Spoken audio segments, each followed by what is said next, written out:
Three women, bound by friendship and ambition, enter the dazzling world of Laguz's elite. But as they climb higher, secrets, envy, and betrayal test their bond, threatening to tear them apart.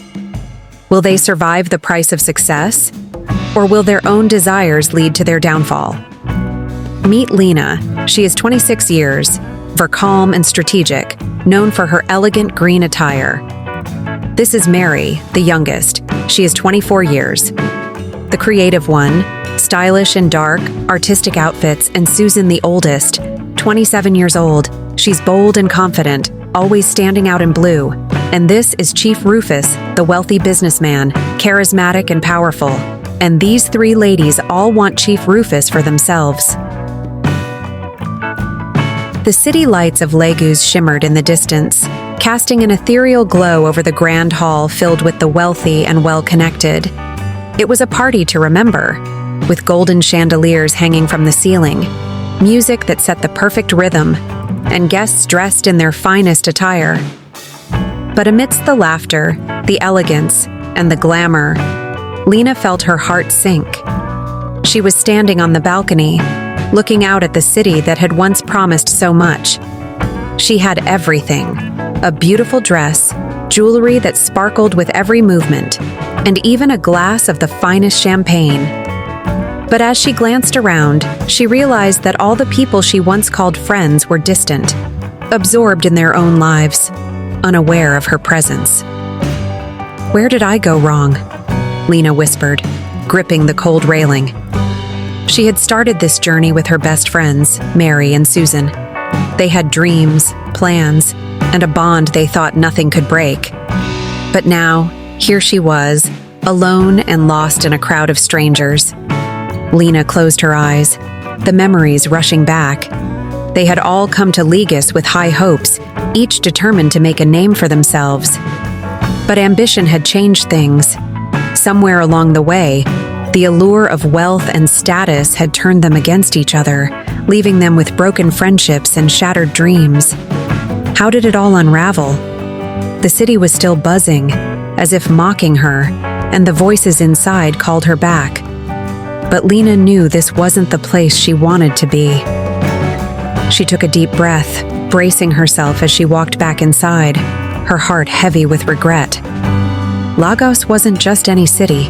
It was a world of its own. To the untrained eye, Lagos was chaos, with cars honking, street vendors calling out, and people bustling about as if time itself was running out. But to Lina, Mary, and Susan, Lagos was something entirely different. It was a land of dreams, of possibilities, a place where, if you had enough ambition and courage, you could rise above your past and become someone. Each of them had a story to tell, a dream they clung to with all their might. Lina had grown up in a small town. She had come to Lagos with the hopes of one day owning a chain of restaurants that would make her famous. Her little restaurant was just the beginning, a tiny corner of her grand dream. She had poured all her savings into that place, cooking with passion, serving every customer with a smile. But Lagos wasn't easy. The competition was fierce, and the city's fast pace left little room for those who couldn't keep up. Still, Lina was determined to make her mark. Mary was different. She had always had a knack for fashion, spending hours sewing and designing, making something beautiful out of almost nothing. But turning a passion into a profitable business was hard. She barely had enough money to buy fabric, and every dress she sold felt like a small victory. Lagos had fashion houses, designers with more resources than she could dream of, but Mary believed in her talent. She knew that if she just had the chance, she could become someone people would remember. Susan, on the other hand, had come to Lagos without a clear plan, but with a confidence that could not be ignored. She knew people. She understood how to read a room, how to make the right impression. Susan believed she could charm her way to the top, making connections and opening doors that were closed to others. And so far, her charm had gotten her farther than she ever thought possible. The three women had different dreams, but they shared one common goal: to rise. They had each left behind their old lives, seeking a future where they would be more than just faces in the crowd. They believed Laguz would give them the life they deserved. But as they would soon learn, the city took as much as it gave, and dreams came at a high price. Their break came one evening when Susan, out on a whim, attended a small, exclusive gathering. She was the kind of person who could slip into any event unnoticed, blending in as if she belonged. That night, she caught the eye of Chief Rufus, a man known for his wealth and power in Lagos. Chief was always surrounded by admirers, people who wanted to be in his circle, but something about Susan's charm and confidence drew him in. Chief started inviting Susan to more events, introducing her to his friends, and soon she became a familiar face in Laguz's high society. Susan knew this was her chance, and she wasn't going to keep it to herself.